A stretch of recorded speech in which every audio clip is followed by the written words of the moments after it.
Guys, today's video, ito na po yung paano mag-finish ng hagdan.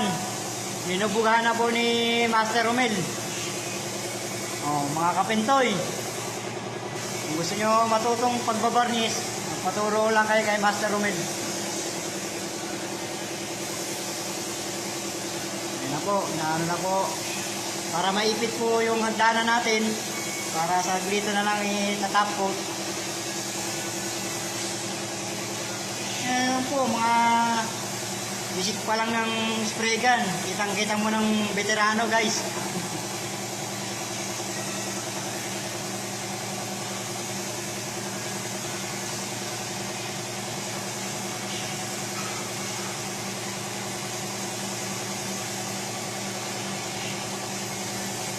Si Master Taboy po nandun sa second floor, nagre-retouch. Ewan natin kung gising pa si Master Taboy, guys.